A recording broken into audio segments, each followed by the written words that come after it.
Am I in stage 1 or am I in stage 2? It's a question lots of EFTs are asking. We're going to try to fill you in right here. Welcome to the Leading Edge in Emotionally Focused Therapy with your hosts, Dr. James Hawkins and Dr. Ryan Rana. EFT is a dynamic model that humbles even the most seasoned therapist. Together, we want to come alongside you as you continually push the leading edge of your understanding and application of this wonderful model developed by Dr. Sue Johnson. Hey, welcome back. Stage 1 and stage 2 can be a confusing thing. I know I was really confused. Even after I was certified, I was still confused with this. I'm sure I'm not the only one. James really wanted to do an episode here, so I'll kick it to you, and I'll jump back in with you in just a minute. Sweet. So I think what I want to do is we're going to use an image to help set it up. Hope this image works good for everybody. This takes me back to my days when I used to work on same-day surgery unit. And so before we would have a person go into surgery, we wanted to check out and make sure that they actually had the ability that they were stable enough to withstand the stressors of surgery and the recovery process. We wanted to know where their heart, their lungs, and their immune system strong enough to withstand what they were going to go through in surgery. Because even surgery, you're opening up the body, you're going to be exposed to germs, no matter how sterile you make it. And then the heart and lungs, can their body sustain under anesthesia and being taken in to be opened up to do deep surgical work? Can their heart and lungs sustain that kind of stressful moment during the surgery process? So what I would say is, for me, stage 1, stage 2. So you're trying to say it's not a question of what do they need. Yeah. It's not even really a question of what do they want. That's right. It's what can their body do. Exactly. So stage 1 is I'm trying to get them stabilized. So if I bring you in and I find out your heart rate's just really weak or something's going on, your heart's stressed out, we got to go get that fixed. We got to deal with that. If your lungs don't have the ability to really oxygenate and work to help you be able to breathe adequately, we've got to figure out what's going on there with your lungs and get them strengthened. And then even if your immune system, if we find out you've got a really high fever and white blood cell counts are way high, we've got to get that stabilized, because we don't want to introduce you to the possibility of a superly invasive infection that happened to you after surgery. We've got to do all the work to help stabilize you, to then take you under anesthesia and do really some deep surgical work to do a reparative process. In EFT, what we're doing in stage 1, we're stabilizing you. Where are the parts where your relationship feel really weak, and how do we help strengthen those parts in some way? Now, catch this, though. This is a quote I keep hearing from Lisa Palmer Olson. I'm not trying to fix everything in stage 1. I'm just trying to get you strong enough and stable enough. Can you touch a little bit of emotion and be okay and stay with it? Is it really clear? Have we had enough assessment to know what are the dynamics here in this relationship? What is your cycle like? Do you know the cycle? Do you know how your cycle impacts you? Do you know how your cycle impacts your partner? Are we really clear and it's organized enough that kind of gives you some grounding? Because what we're going to ask you to open up in stage 2 could be really disorienting if you don't have even that kind of emotional and also cognitive stabilization in stage 1. That's my explanation for stage 1, because in stage 2, we're going to say, okay, we're going to spend a lot of time with each one of you, one at a time, going for several sessions with an intensive focus to go in and do the deep block work that we couldn't really access in stage 1. Yeah, what James is doing right there, I teach that, and I know some trainers might teach it a little more than others, but in stage 2, what James just did there was set a platform. Sue uses this language in her trauma book. She called it setting a safety platform before you just dive off into someone's trauma.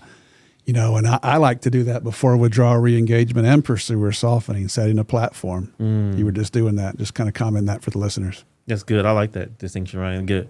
Because in stage 2, we do need that platform, because now we're going to be going to the places about negative view of self that has really been driving some of the cycle we saw in stage 1, where there's these parts of you that you don't like you, and that if other people saw these places or knew these places about you, they probably wouldn't like you or want to be with you either, or might reject you or invalidate you. Those are some very sensitive things to open up, and we've got to be responsible. And that's the key why we have stage 1 and stage 2. Also, it's about being responsible. Can we see some of these things? Can we see some of these kind of negative views of self in stage 1? Yeah.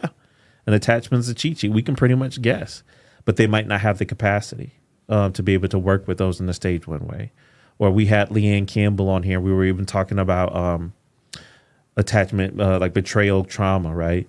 Yeah, you might be able to see the pain from the betrayal, but you can't fully heal it in stage 1. But you do have to comment on the fear and the pain that it brings up in stage 1. Stabilize it enough to go directly towards whatever the injury was to begin to do the deep healing work of surgery. Like, the image for that one would be like, yeah, somebody might break their arm and kind of like you see the fracture, but it might have deeper trauma. So we can put a cast on it in stage 1, get you stable enough in your body, because then we're going to need the orthopedic surgeon to be able to go in and do the deep reconstructive work that he couldn't do in the first part because maybe your heart wasn't stable, your lungs weren't strong enough to be able to sustain it. That's kind of my description for that there. Okay. I want to hit some, as you're saying that, you're helping me remember some things. So just some confusion points. I got in a mean argument on social media back when I used to do a little more social media. And this person was absolutely convinced that you don't do enactments until stage 2. And he called me an idiot, by the way. If you're listening to this, well, you're right. I kind of am an idiot. No problem. I can certainly be an idiot. But that day I wasn't. He's wrong. We certainly do enactments in stage 1. But it's indicative of a little bit of confusion around there because the term for stage 1 is de-escalation. People often think, okay, the deeper stuff will be later. And that's partially true. But no, we're going as deep as they can that day. That's what's nice about the tango is it's like it's really about what they can do that day, not about what you have planned. But that's a second confusing point there is just depth in general. I remember that was my confusing point early on was, if they're talking about frustration, irritation, but if it goes really deep with a tear, maybe that's stage 2. That was like 2006 for me.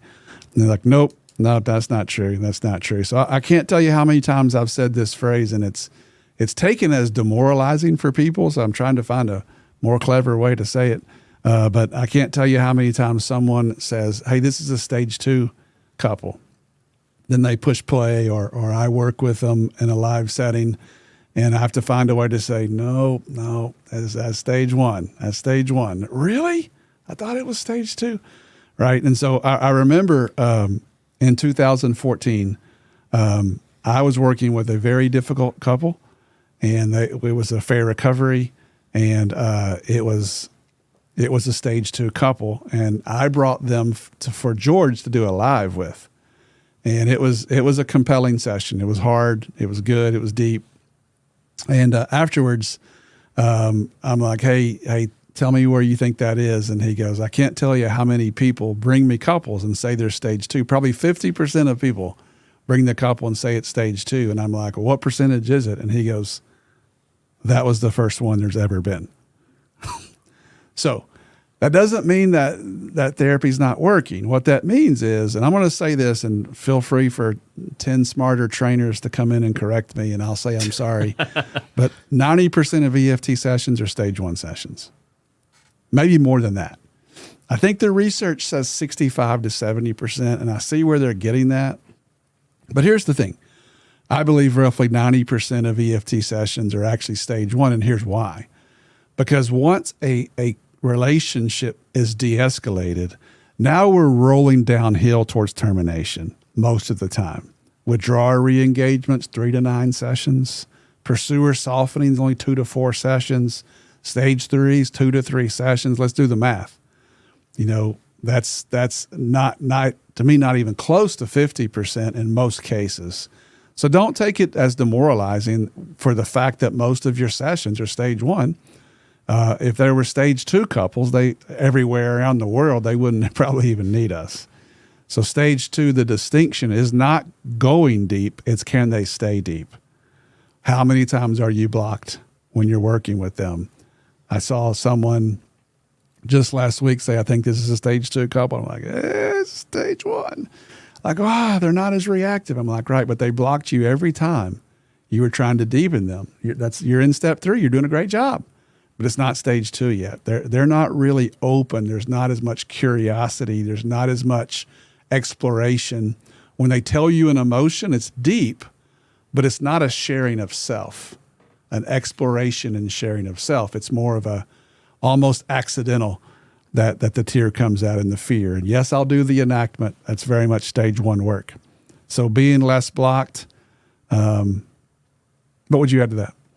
No, I was going to bring in, I wish I could remember, but we had Catherine Ring come on and talk about the levels of experience and skill. Yeah. If this helps at all, because this is what if I'm understanding Catherine right, this is what EFT even uses for some of their process research to understand for them, even like what stage 1, stage 2.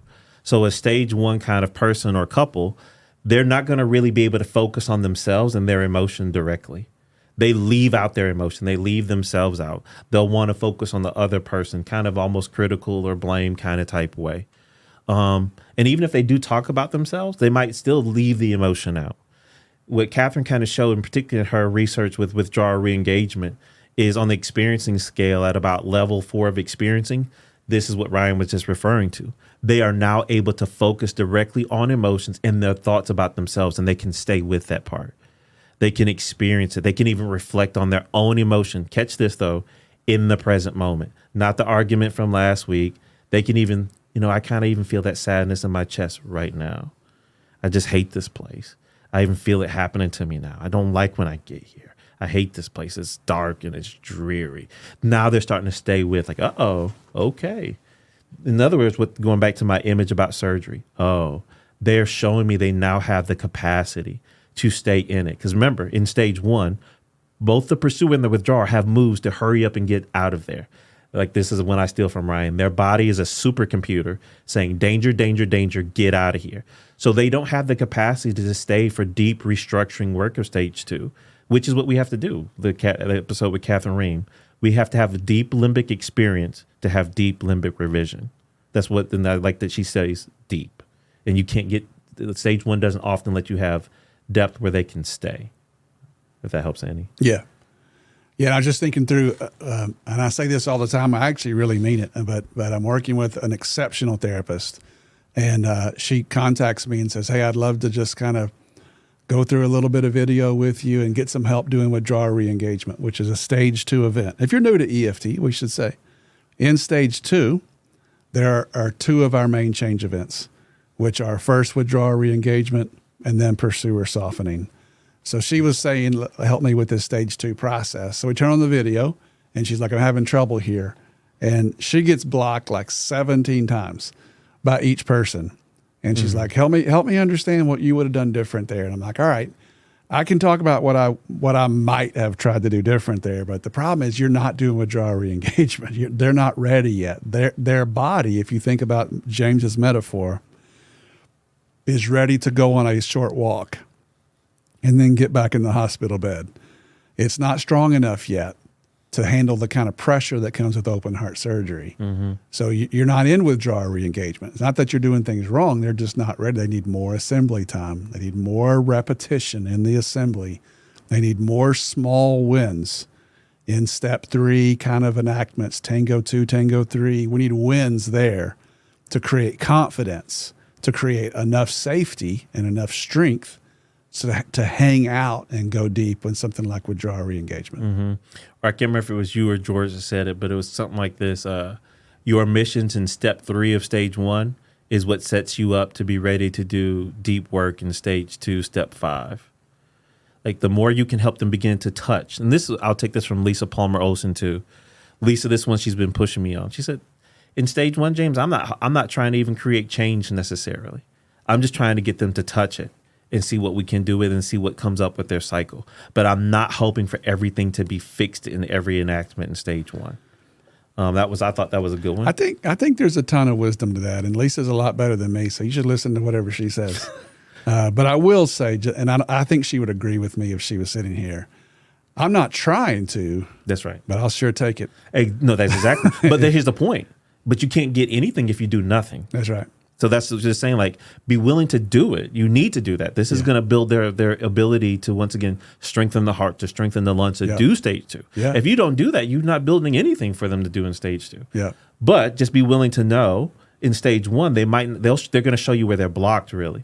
And this is one that Lisa said to me that was interesting. She said early in training with Sue, even if you were on the trail of sadness, if you were on that trail of sadness and the fear of sharing the sadness comes up, take the sadness for a moment, set it aside, and privilege the fear of sharing the sadness in stage 1. Because you got to help work, because in other words, she's really worked with the block. Slice it thinner. Exactly, Yep. 100%. Because Nice. now if I can remove some of that, I'm not trying to resolve all the fear, but if I can start moving and working with fear, then that sets me up in stage 2 now, where we get to the ultimate, the big fears as we go for more depth and vulnerability. The little fears aren't there, kind of blocked. We move some of them out in stage 1. I don't know if that was that. I appreciated that one. Yep. Hearing that distinction a little bit. Good. And after the break, let's run through exactly what we mean by stage 2. You are invited to the Arkansas EFT Externship, July 25th through the 28th, here in Fayetteville, Arkansas. If you'd like to register, you can go to ArkansasEFT.com. Yeah, we would love to have you. We always encourage people to train in their local areas. So that's our first priority, our first choice. But we would love it if you consider training with us as your second choice. Maybe you've not done an externship yet, and we'd love to host you here in Fayetteville, Arkansas. And if you have done an externship and maybe you want to review and repeat, we offer 25% off of the professional rate for repeaters for externship. And externships are great everywhere. The trainers do an amazing job. I'm a little partial to the ones at home. This is a family reunion. Our supervisors and facilitators are some of the most caring, safe people on the planet. And this is kind of the mothership, by the way, of the origin in some ways of this podcast, successandvulnerability.com. This is where we develop some of our material. So we would love to have you join us in Fayetteville, Arkansas for the EFT externship. Yeah, and I just like to talk about like kind of how externship made a difference for me.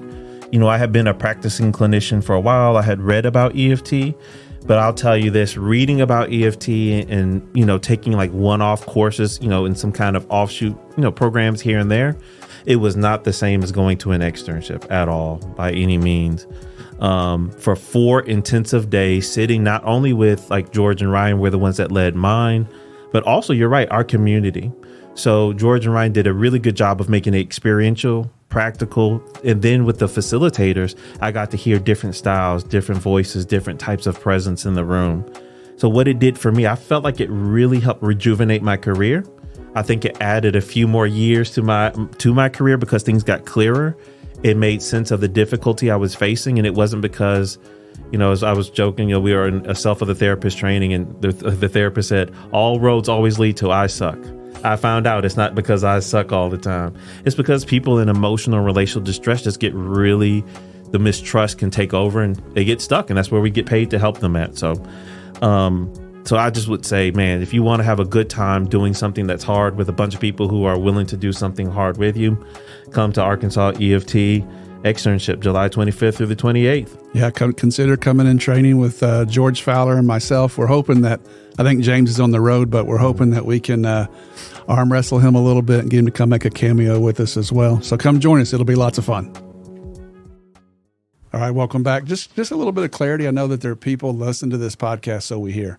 And thank you, by the way, with all levels of experience. We have people, I had someone email me yesterday that's been doing this for like 27 years. And then we have people who are just started graduate school. So trying to be mindful of everybody. But Yeah. when we say stage 2, we're referring to restructuring the bond. So we're looking for core change events as deep as you can possibly go with people, first with withdrawers, then pursuers.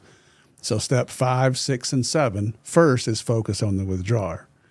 And then after we get a report from the pursuer that the withdrawer is different in the face of conflict, it starts to give you hints that withdrawer re-engagement may have taken, if you will. And then we come back and do steps 5, 6, and 7, focused on the pursuer. Step 5 to me is the most EFT step. And by the way, if you're confused with tango, we do both on this podcast. I know some people emphasize one more than the other. When we talk about the tango, I try to use the word move, tango move. And so if I'm saying the word step, I'm referring to the steps and stages of the model as it was written originally. So in step 5, we are trying to go very, very deep and stay very deep. We are trying to access core fears of reaching, negative model of self, possibility of trauma, inner child experiences can be useful.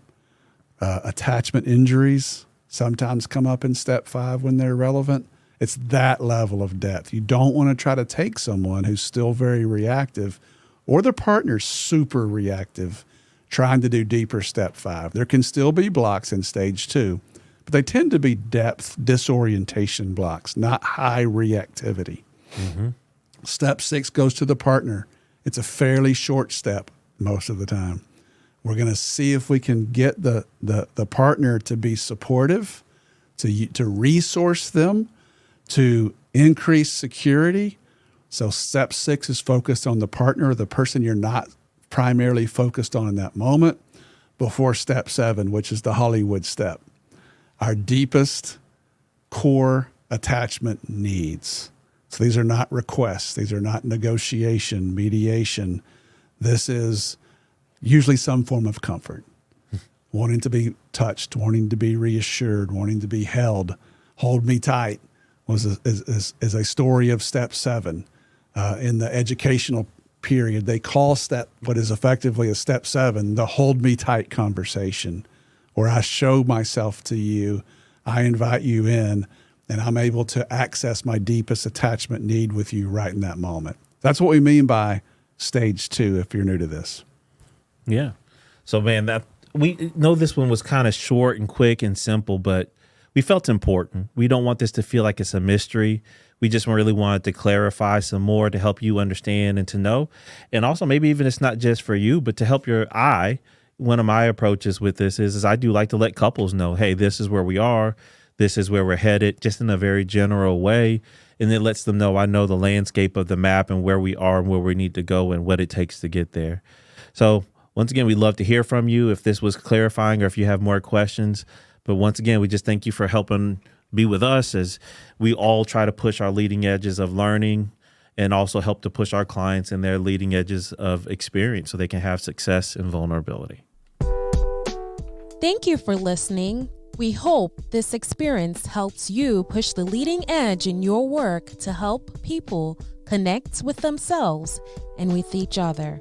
Please subscribe to our podcast and leave us a 5-star review. You can contact us at pushtheleadingedge@gmail.com, and you can follow us on our Facebook page at Push the Leading Edge. You can follow Ryan on Facebook at Ryan Rana Professional Training and on his website, ryanranatraining.com. You can follow James on Facebook and Instagram at dochawklpc. You can also check out his website, dochawklpc.com.